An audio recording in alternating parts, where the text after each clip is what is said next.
মাকড়সার জালের মতো, ক্ষুদ্র কেউ পড়লে আটকে যায়, বড়রা ছিঁড়ে বেরিয়ে আসে।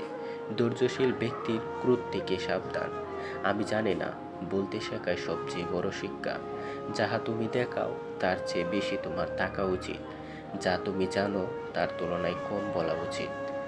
পৃথিবীতে সবাই জিনিয়াস, কিন্তু আপনি যদি একটি মাছকে তার গাছ বেয়ে ওঠার সামর্থ্যের উপর বিচার করেন, তাহলে সে সারা জীবন নিজেকে শুধু অপদার্থই ভেবে যাবে। যে মন খুলে হাসতে পারে না, সেই পৃথিবীতে সবচেয়ে অসুখী।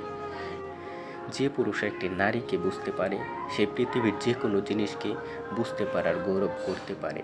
মৃত্যুর যন্ত্রণার চেয়ে বিরহের যন্ত্রণা যে কত কঠিন, কত ভয়ানক, তা একমাত্র ভুক্তভোগী অনুভব করতে পারে। আমার হারিয়ে ফেলার কেউ নেই, কাজেই খুঁজে পাওয়ারও কেউ নেই। আমি মাঝে মাঝে নিজেকে হারিয়ে ফেলি, আবার খুঁজে পাই। সবচেয়ে কঠিন কাজ হচ্ছে নিজেকে চেনা, এবং সবচেয়ে সহজ কাজ হচ্ছে অন্যদেরকে উপদেশ দেয়া। জন্মদিনের উৎসব পালন করাটা বোকামি। জীবন থেকে একটা বছর ঝরে গেলেও সেজন্য অনুতাপ করাই উচিত। এই পৃথিবী কখনো খারাপ মানুষের খারাপ কর্মের জন্য ধ্বংস হবে না। যারা খারাপ মানুষের খারাপ কর্ম দেখেও কিছু করে না, তাদের জন্যই পৃথিবী ধ্বংস হবে।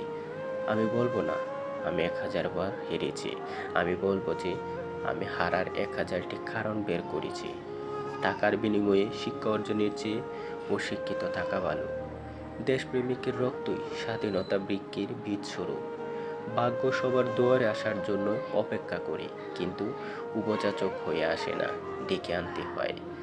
জীবন হচ্ছে মৃত্যুর ঘনিষ্ঠ সঙ্গী। কোনো কাজে যার নিজস্ব পরিকল্পনা নেই, তার সাফল্য অনিশ্চিত। চন্দ্রের যা কলঙ্ক, সেটা কেবল মুখের উপরে, তার জ্যোৎস্নায় কোনো দাগ পড়ে না।